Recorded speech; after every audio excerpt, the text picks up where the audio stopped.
we got. I think it's important to remind everybody that the Ukraine war is a terrible thing, but it's not our war. We didn't start it. The United States has been helping Ukraine for over the last 3 years, and we want it to end.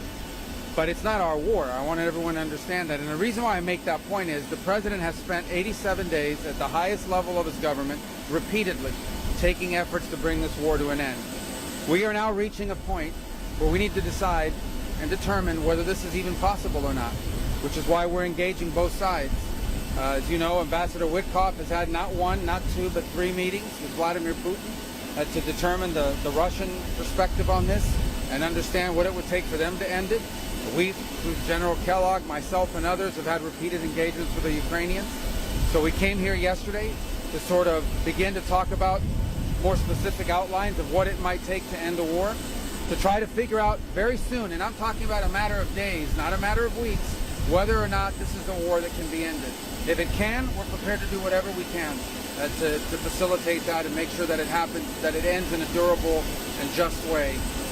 If it's not possible, if we're so far apart that this is not going to happen, then I think the president's probably at a point where he's going to say, well, we're done. You know, we'll do what we can on the margins. We'll be ready to help whenever you're ready to have peace. But we're not going to continue with this endeavor for weeks and months on end. So we need to determine very quickly now, and I'm talking about in a matter of days, whether or not this is doable over the next few weeks. If it is, we're in. If it's not, then we have other priorities to focus on as well. Mr. Secretary, Michael Gordon, Wall Street Journal. The State Department said yesterday that a framework had been presented to all sides, to the Ukrainians, to the European officials, and to the Russians. What does the framework say? What issues does it resolve? I'm not going to tell you what the framework says, because when you start negotiating these things through the media and so forth, they fall apart. And it's a broad framework. It's a framework that gets us into a position to see, look, there are going to be differences. There's no one's saying it's going to be done in 12 hours. But we want to see how far apart it is and whether those differences can even be narrowed, if it's even possible to get movement within the period of time we have in mind. And so we've talked about outlines with both sides. I thought we had positive meetings yesterday. Obviously, the Ukrainians have to go back home. They have to run it by their president. They have to take into account their views on all of this, and we hope to hear back from them very soon. But we need to figure out here now, within a matter of days, whether this is doable in the short term.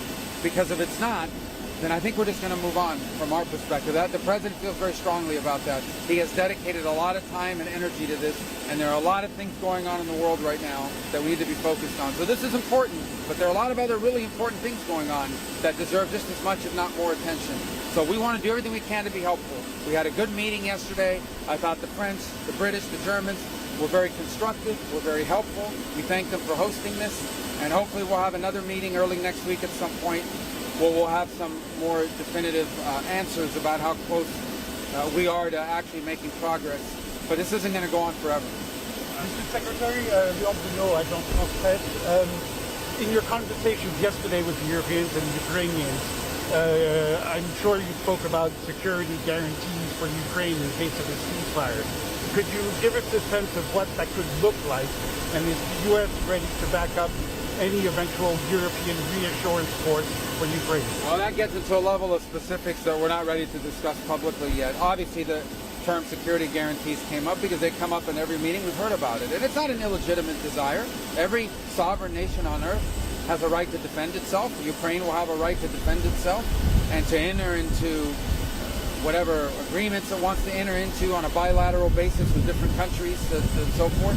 So, I mean, it was discussed, but and that'll have to be part of any sort of conversation. Ukraine, in order for there to be peace, we recognize that Ukraine has to feel like it has the ability to defend itself from a future attack from anyone.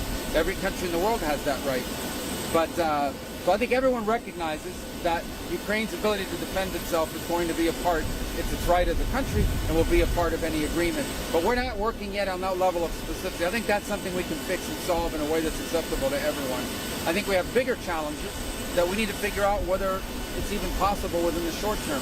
I can tell you this war has no military solution to it. It really doesn't. It's not going to be decided with, neither side has some strategic capability to end this war quickly. And so what we're talking about here is avoiding thousands and thousands of people from dying over the next year. We're trying to avoid that. We saw what happened last weekend with a missile strike in Sumy where people died on Palm Sunday. We're just going to see more like that on both sides. We're going to see more of that. We're trying to prevent it. But we're not going to continue to fly all over the world and do meeting after meeting after meeting if no progress is being made. So if they're serious about peace, either side or both, we want to help. If it's not going to happen, then we're just going to move on. We're going to move on to other topics that are equally, if not more important in some ways, to the United States. Is this process involving the Europeans going to be the process going forward now for Ukraine talks? And who from the US team will be attending the talks in London next week? Well, it depends what the talks will be about next week. As I said, if it's just going to be a meeting to have another meeting, we'll figure that out whether it'll happen. My hoping is that it's a meeting where we're going to get more specificity. So we're going to work through that. We don't even have a date set. It'll be early next week. Obviously, there's a holiday weekend, so people have to move around and get to their places and get back. But having another meeting somewhere in Europe is not going to be a problem. And we can make that happen and have the right people there. I'm willing to come myself if the meeting is going to be productive. But I can, what was the first part of your question again? And is this going to be the process going forward? Oh, well, look, we've always worked through that. I mean, we've talked to our allies consistently. I myself have had multiple engagements with not the Germans, the French, the Brits, but also the Italians have been in some of these meetings as well in the past. So we've had these conversations with them before. So they offered to host us here today. Or yesterday. I think they were very helpful, very constructive. We'd like them to remain engaged. I think they can help us. I think the UK, France, Germany can help us move the ball on this and get this closer to a resolution. I thought they were very helpful and constructive with their ideas. So we welcome their input. We welcome their involvement. We think it's important. There are probably elements of this as well.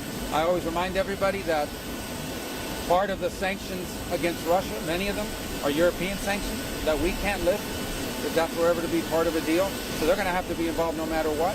It's their continent. This is happening on the continent of Europe, and so obviously European powers will care deeply about what happens. So they have a stake in this, and we recognize it. And but in the end, I think we all want the same thing. I think from the U.S. perspective, we've spent 3 years, billions of dollars, supporting the Ukrainian side, and but now we've reached the point where we have other things we have to focus on.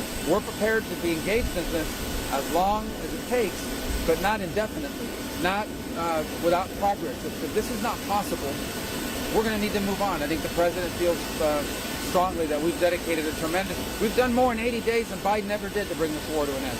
So we've dedicated almost the entirety of the president's first 100 days in office at the highest levels possible to trying to achieve a peace here.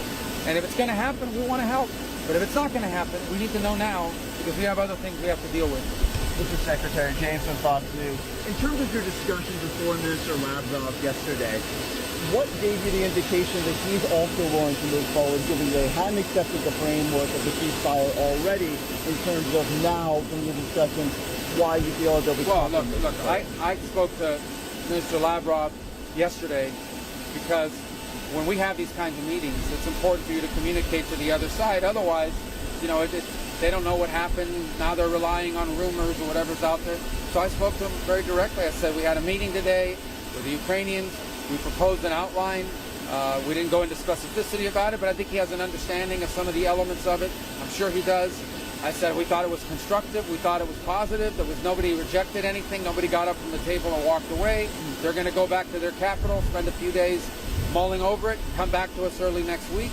And also wanted him to know that the French and the British and the Germans were very constructive and helpful. That was the gist of the conversation. And I think it's important when you're dealing with things like this, especially with the Russians, who we just haven't communicated with for 3.5 years. I think it's important that that communication happen. And likewise, when we've had meetings with Russians in the past, or when Ambassador Witkoff has traveled to meet with Putin, we've informed the Ukrainian side of what happened, so that we don't have a breakdown in trust and things of that nature. Quick, just on Iran really quick, was there any discussion yesterday with your European counterparts on any of the Iran negotiations? Are they also sharing the president's vision of Iran cannot have a nuclear weapon? Well, for the Europeans, they have an important decision to make very soon on snapback. On the snapback of sanctions, because Iran is clearly out of compliance with the current deal. As you saw, the IAEA was in Tehran yesterday. issued public statements saying Iran is as close as it's ever been to nuclear weapons. The president's made clear Iran will not have a nuclear weapon. That is not going to happen. We're hoping that talks continue and that they're fruitful and that they can lead to something. We would all prefer a peaceful resolution and a lasting one. It has to be something that actually not just prevents Iran from having a nuclear weapon now, but in the future as well, not just for 10 years with some sort of sunset provision or the like. So we discussed that, obviously, because the Europeans, the E3, have a decision to make on snapback. Because I believe we should all anticipate, based on the public comments yesterday, that they're about to get a report from the IAEA that says not just is Iran out of compliance, but Iran is dangerously close to a weapon, closer than they've ever been. And then they're going to have to make a decision about whether they want to reimpose these sanctions. And if Iran is out of compliance, they have to reimpose the sanctions. So that's going to be a factor in all this, and that's why it was important we talked to them about it before our talks on Saturday. All right? Thank you, guys. Thank you.